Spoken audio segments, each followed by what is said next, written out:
اس کیفیت کو کہ ہم حضرات میں اس کیفیت سے کہ ہم ان حضرات میں، ان پیغمبر میں کسی ایک میں بھی تفریق نہیں کرتے، کسی ایک کو بھی جدا نہیں کرتے، یہ سب مل کر ایک اللہ کے طرف بلانے والے ہیں، ایک توحید کے طرف بلانے والے ہیں۔ ہم تو اللہ تعالیٰ کے مطیع ہے۔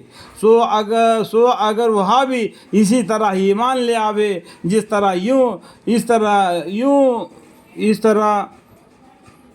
اس طریقہ سے تم ایمان لائے ہو، تب تو وہ بھی راہ حق پر لگ جائیں گے۔ اس طریقے سے ان کو جواب دو یہودی اور نصرانیوں کو، تم بھی ہمارے طرح اسلام کو قبول کرو، تمام پیغمبروں پر ایمان لے آؤ۔ اگر تم ایمان لائے تو تم بھی راہ پر لگ جاؤ گے، اسلام ایمان لائے ہو تو تب بھی وہ بھی راہ حق پر لگ جائیں گے۔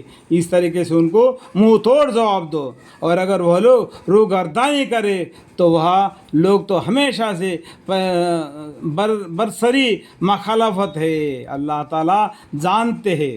اس لیے اللہ تعالیٰ بولتے ہیں ان کو، تم بھی اگر راہ پر لگ جاؤ تو وہ لوگ راہ پر لگ جاؤیں گے، اور اگر وہ روگردانی کرے یعنی اس بات کو نہیں مانے تو وہاں لوگ تو ہمیشہ سے برسری مخالفت میں ہے۔ اللہ تعالیٰ جانتے ہیں، وہ پہلے سے ایسے ہے، تو سمجھ لو کہ تمہارے طرف سے عنقریب ہی نپٹ لیں گے اللہ تعالیٰ۔ عنقریب یعنی قیامت کے دن ان کو حساب سے نپٹ لیں گے۔ جو ملت ابراہیم پر کون تھے، ایک اللہ پر کون ایمان لائے تھے، تمام پیغمبروں پر کون ایمان لائے تھے، اس کا حساب لیں گے اللہ تعالیٰ۔ اور اللہ تعالیٰ سنتے ہیں اور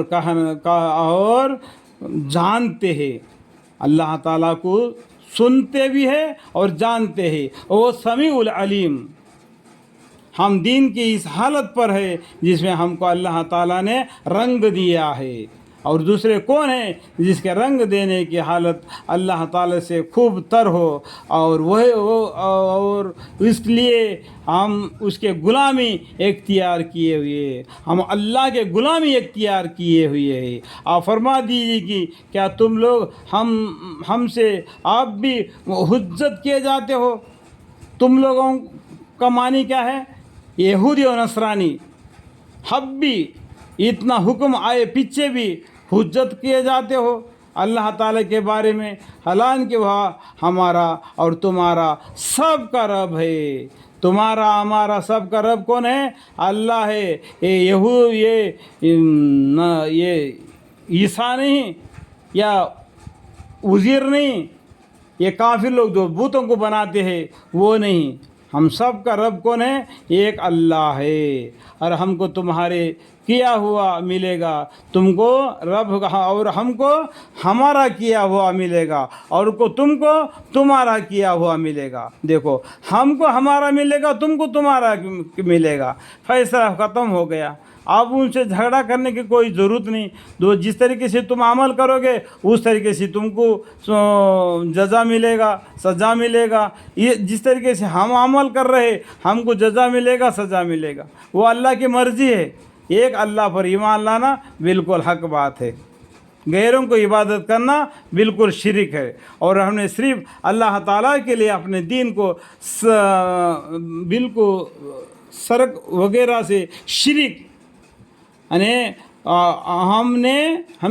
ہم لوگوں نے، ہم مسلمانوں نے صرف حق تعالیٰ کے لیے، اللہ تعالیٰ کے لیے اپنے دین کو شرک وغیرہ سے خالص کر رکھا ہے۔ خالص کر کو، شرک کو چھوڑ کر ایک اللہ کو ہم عبادت کرتے ہیں۔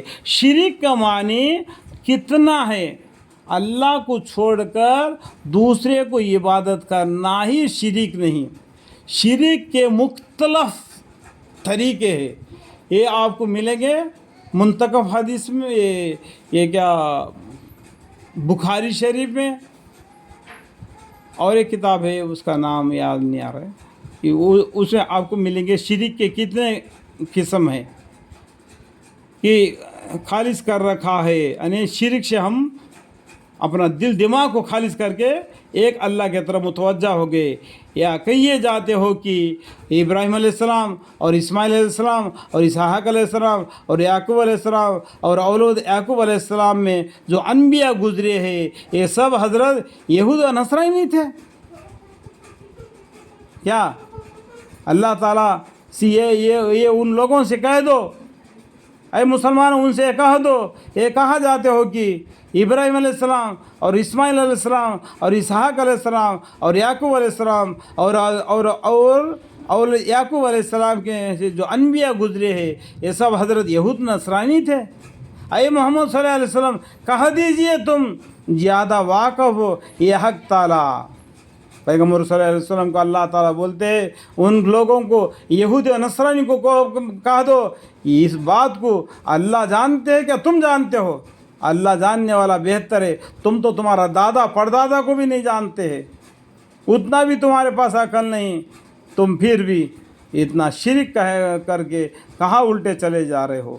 کہہ دو اے محمد صلی اللہ علیہ وسلم ان لوگوں سے کہ تم زیادہ واقف ہو یہ حق تعالیٰ، اور ایسے شخص سے زیادہ ظالم کون ہوگا جو ایسے شہادت کا اقفا کرے، یعنی ایسا شہادت کا بالکل حق بات ہے، اشہد ان لا الہ الا اللہ اشہد ان محمد رسول اللہ کرے، جو اس کے پاس منجانا اللہ پہنچا ہو، اللہ تعالیٰ تمہارے کیے ہوئے سے بے خبر نہیں ہے، اللہ تعالیٰ وما اللہ بغافل عما تعملون، اللہ تعالیٰ تمہارا ہر ایک کام کو جانتا ہے، ہر ایک کام کو تمہارا جانتا ہے، تم چاہے اندھیرے میں کہے ہو یا دن میں کہے ہو یا چھپ کر کہے ہو، چار دیواروں کے اندر کہے ہو، ہر بات کو بھی اللہ تعالیٰ جانتا ہے۔ اس لیے اللہ تعالیٰ سے معافی کے درخواست کرتے رہنا، یا اللہ مجھے معاف فرما، یا اللہ مجھے معاف فرما، اس سے بڑھ کر کوئی دعائی ہے ہی نہیں۔ ان بزرگوں کی ایک جماعت تھی جو گزر گئی، تلک امتن قد خلت، ان کا کام ان کا کیا ہوا آئے گا، لہا ما کا کسبت وَلَكُمْ مَا كَسَبْتُمْ، اور تمہارا کام تمہارا کیا ہوا آئے گا، اور تم سے ان کے کیے کی پوچھ بھی تو نہ ہوگی، وَلَا تُسْأَلُونَ عَمَّا كَانُوا يَعْمَلُونَ۔